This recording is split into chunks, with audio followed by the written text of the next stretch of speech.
Hey guys, welcome to Fabulous Me. My name is Paige, and today we are continuing our journey on non-sew puppy toys. We're trying to keep our dogs occupied so that if they're busy, we can get our work done. Also, they just need something to do. The weather's cruddy, and we're gonna do it. What we're gonna use is we're gonna use the fleece that I had bought for the other project. And we're going to use a piece of string. You can use yarn, actually is what I use. Anything to tie the top of the toy. Of course, we're going to need dog treats. And I also love and use Eileen's fabric glue. I'm not sponsored by them, but whenever they want to, come on, I'm your girl. I've been using your products forever. It's a non-toxic glue, so it's safe for even our children to use. Of course, you don't want to ingest it, and you want to be sure your fabric has set, it has dried before you give it to a dog to chew on. So, with that said, let's get our dog toys made. On our first project today, we're going to make some pockets to put our dog treats in so that the dogs can run around. It's so simple. All you need is your glue, whatever glue you're choosing to use, and your piece of fabric. This piece right here, I cut a piece 8" by 4", but you can make your squares or rectangles any size you'd like, but you do want to have it large enough that it's not a choking hazard, and you would notice if they're swallowing the whole piece, because remember, dogs are like toddlers. You've got to keep your eye on them. For this, we're just going to make a circular place, and we're going to be able to have little triangles to insert our treats. And what it will look like is we can put our treats inside the hole. I can put a whole bunch of these in boxes, so they have to go through and find which one has the treat. Yeah, or as you can see, you can get another piece and just hide it. So that's what these are. To make a pocket like this, all we have to do is get our scissors, and I have my piece of fabric. What I do is I fold it in half, and I can kind of see the line. I fold it over again, and I take it and I make a little snip.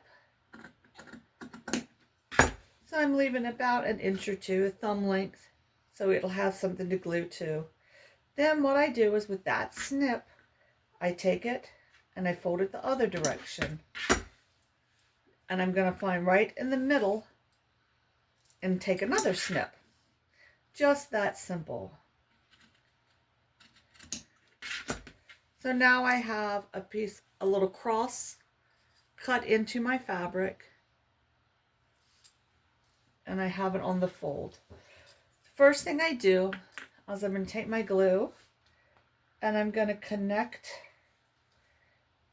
I'm just going to put a little spot on the end of each of my cuts to reinforce that so it doesn't overstretch as it's being played with. The next thing I do for this one, I'm going to create a circle around the cut. So I just a little bit out, create a little circle. Doesn't have to be at all perfect because the dog won't know. So I've created a circle around. Then I go around my edge with my fabric glue. Right. And I'm just telling you the glue I like. There's all different brands. But see, this one works like the old school white glue. And I think that's why I like it so much. So I have that. Then I kind of fill in another little round to give it a little extra hold and less tearability. You fold it over, and it is just that simple. I kind of press it down. I make sure my flaps are not stuck. And now I have a dog pocket. The other one I made was slightly different because I want them to also have to think a little bit. This one, I put a slit, but I made it a little bit larger so that for the larger bones, I could actually tuck the bone into it and tuck it down in it. I think this one might be a little bit larger. Yeah. And they just have to find out how to get it out a little bit better. They just have to use their brain a little different. Or this one totally will hide it. I have found if there's not something they can grab, they'll kind of just gnaw through the fabric. So I made it a pocket just so it'll fit. And once again, it doesn't matter which way you like. It's just a different way and a little bit different stimuli for the dog. Just as easy. It's the same concept. We're going to fold our fabric right here in half. Give it a good wipe across. Open it up. And then I'm going to cut that into a third. You can take the bone you want to use if you'd like. And I can see it's going to need a little snip here and a little snip here. Now I bring that up and I have two little snip here. And then I just cut across.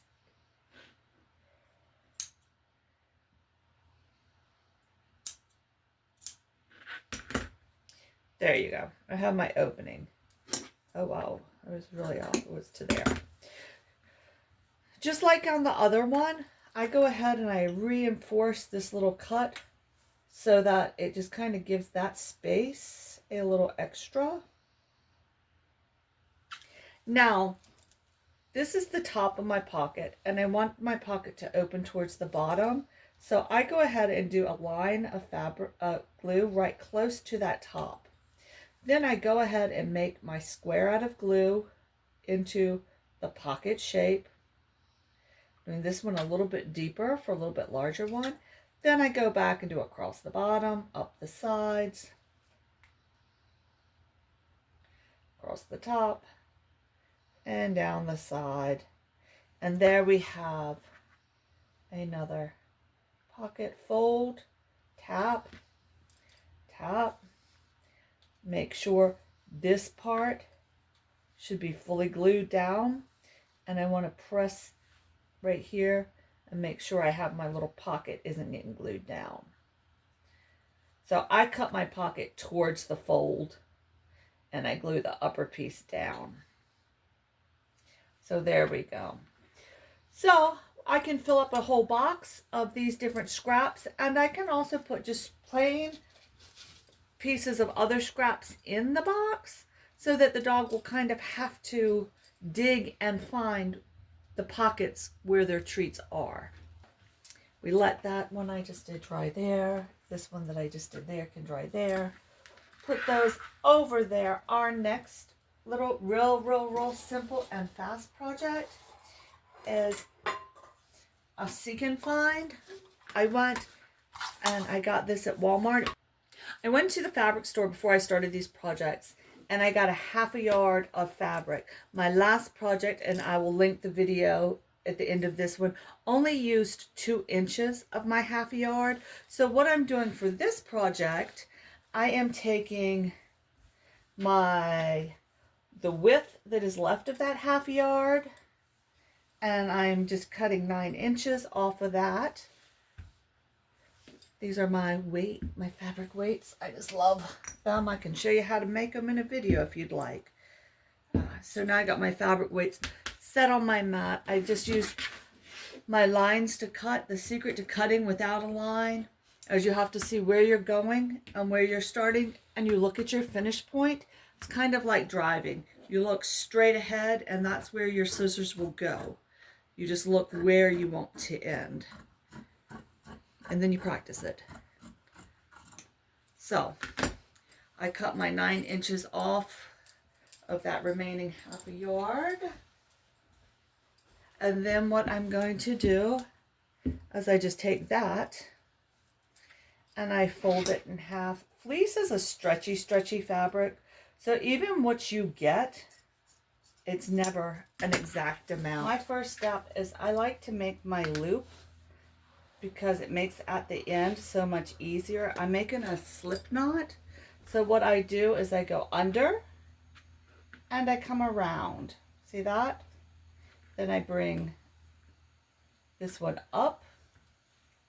It's coming up right there. And then this side of the hole, I bring it back down. See that? And then I pull it tight. Then I have a nice slip knot to use. So it makes it all, I get it nice and wide. So when I have my ball, all I have to do is drop it in and squeeze. The next thing I do is I take my piece of fabric and I get some of the stuffing I'm using and I kind of squish it in my hand, get it into a nice ball shape. Boom. Put it right in the middle and I pick my toy up and I give it a squeeze and I start poking it in. And as I raise this up, I want to really go around the edge and make sure that I have all of that fabric up above the tie line. So it looks like it's good. Then I pick up my lasso or my loop and I just pull it tight. And then I just loop it around itself. I also checked to make sure none of the stuffing was sticking out. And I loop it around a few times. And here's my tail from the first one. And I'm going to cut this right here. Pow. And now we're going to tie it off. And a nice little square knot. And a nice little second part of my knot. And I grab my glue. I'm going to secure that knot. And then I'm going to put both ends down like this because I want to glue all the way around that yarn to be sure that it doesn't come loose, and just to give it a little more lifespan. So there we go. Put that, put my top back on, boom, move it off. So now this is a lot.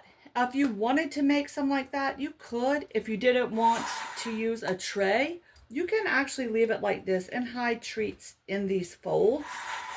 If you don't want to use a tray, that's fine. And some days I will do that to give them extra stimulation. But in order for them to sit upright, kind of, sort of, in my tray, I need to trim my pieces. So I just kind of cut across to the shortest points. And just cut across to my shortest points. None of this is perfect.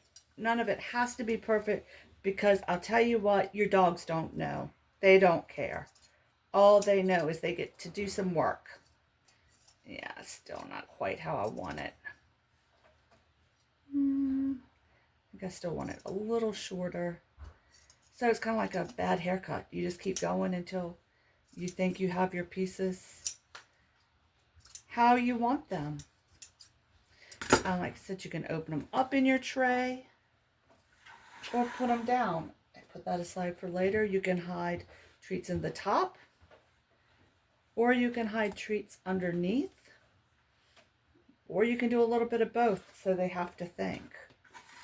Alrighty, I have one left to make, then we'll let it dry and we will see what the dogs think of our fast pack. So here we are, we're back, and I'm ready to cut the last of my string off. It is ready to go. So we will get these little toys set up and take them and see what the pups think. I think I'll put a treat under that one. And I'll put a treat under this one. And I'll put a bone inside the top of this one to kind of give them something to look for. Oh, I can put it inside and turn it upside down. That'll be a little different for them to see if they can find it.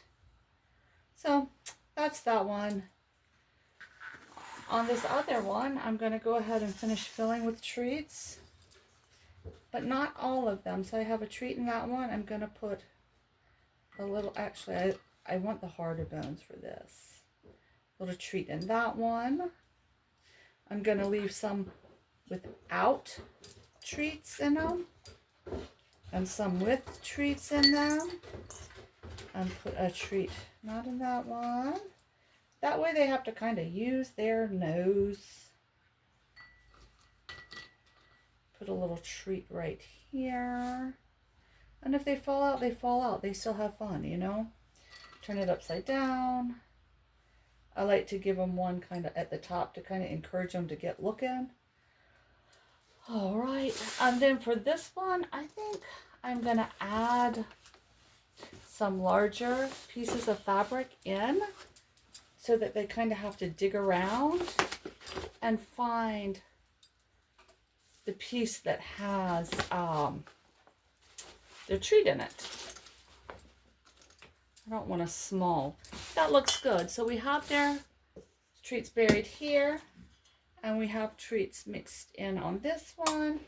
Let's go see how they like it. All right, Summer, you ready to work? All right, Summer says she's ready. Let's give Summer her to work on. Marley, are you ready to work today? And I will set Marley's right here, and we will see what they think of it.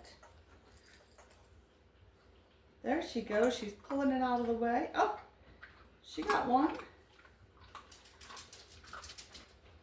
Marley, here's one for you. Well, Summer's been hard at work, and she said if Marley doesn't want his work, she'll get it figured out.